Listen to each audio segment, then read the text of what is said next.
উত্তরাঞ্চলের মাটিতেই এখন চাষ হচ্ছে রং বেরঙের বিদেশি জাতের ফুল জারবেরা। তবে এর চারা কোনো নার্সারি বা বাগানে নয়, বরং উৎপাদিত হচ্ছে বৈজ্ঞানিক ল্যাবরেটরিতে।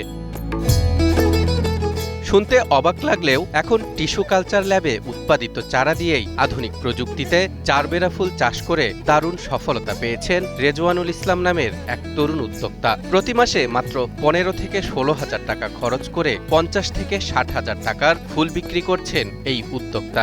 একটা লেবার এখানে কাজ করছে, সেই হিসেবে যদি আমি বলি তাহলে 6,000 টাকার লেবার, একটা 10,000 টাকা, 16,000 টাকা আমাদের কিন্তু প্রতি মাসে খরচ হচ্ছে। কিন্তু আমি যদি প্রফিটের কথা বলি, এটা আমার এক সপ্তাহের প্রফিট। এটা একসময় এই ফুল চাষের জন্য ভারত থেকে আমদানি করা চারার উপর নির্ভরশীল ছিলেন চাষিরা, কিন্তু বর্তমানে দেশেই এর চারা উৎপাদন হচ্ছে। জানা গেছে ভারত থেকে আনা প্রতিটি চারাতে 80 থেকে 100 টাকা খরচ হলেও ল্যাবরেটরি থেকে মাত্র 30 টাকায় এই ফুলের চারা পাওয়া যাচ্ছে। টিস্যু কালচারের সবথেকে বড় সুবিধা হচ্ছে আমরা অল্প সময়ে অধিক চারা উৎপাদন করতে পারি এবং রোগমুক্ত চারা, যেগুলোর গুণাগুণ সম্পন্ন, মাতৃগুণাগুণ সম্পন্ন।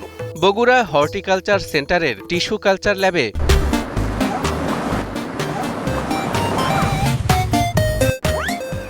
এই ফুলের চারা উৎপাদন হওয়ায় একদিকে যেমন আমদানি ব্যয় কমেছে, অন্যদিকে বৈদেশিক মুদ্রাও সাশ্রয় হচ্ছে। পাশাপাশি স্থানীয় পর্যায়ে তৈরি হচ্ছে নতুন কর্মসংস্থান। যেহেতু আমাদের দেশের ল্যাবে চারা হচ্ছে, আর আমরা যদি এই চারাটাই ইম্পোর্ট করে আনতাম, তাহলে আমার দেশের ডলার কিন্তু চলে যেত।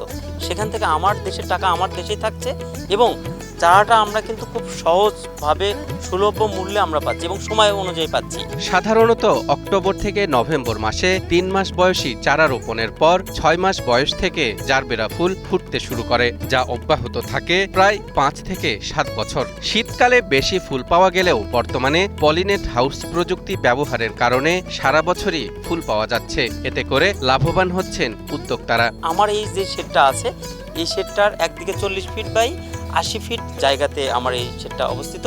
এখানে আমার টোটাল গাছ লাগানো আছে 1200 গাছ এবং 1200 গাছ থেকে কিন্তু কন্টিনিউ ফুল আসতেছে। এদিকে বিদেশি ফুলের আমদানি নির্ভরতা কমিয়ে আরও উন্নত জাত সম্প্রসারণের কথা জানান বগুড়া জেলা কৃষি সম্প্রসারণ অধিদপ্তরের উপপরিচালক সোহেল মোহাম্মদ শামসুদ্দিন ফিরোজ। আমাদের ভবিষ্যতের পরিকল্পনা, আমাদের বগুড়াতে যারা উদ্যোক্তা আছেন, যারা করতে আগ্রহী, তারা যেন আমদানি নির্ভরতা কমিয়ে আমাদের মাধ্যমে যদি চারাটা নিতে পারে, তাহলে তারা যেমন এখানে তাদের সময়টা সাশ্রয় হবে, দামটাও সাশ্রয় হবে এবং আমরা উন্নত জাত দেওয়ার চেষ্টা করছি। সংশ্লিষ্টদের মতে আধুনিক প্রযুক্তি ব্যবহারের মাধ্যমে এই ফুল চাষ করা হলে আগামীতে এটিই হতে পারে বাংলাদেশের একটি সম্ভাবনাময় কৃষি খাত। ইনভেস্ট যেটা আমি মনে করি যে পলি হাউসটা করা, এটা ইনভেস্ট। তবে আমার বিশ্বাস এখন বাংলাদেশে গভর্নমেন্ট যে পরিমাণ পলি হাউস দিচ্ছে, সেই পলি হাউসগুলো কিন্তু আমরা এই জারবেরার কাজে কিন্তু লাগাতে পারি। এটা আমাদের দেশে একটা অর্থকরী ফসল হিসেবে রূপান্তরিত হবে।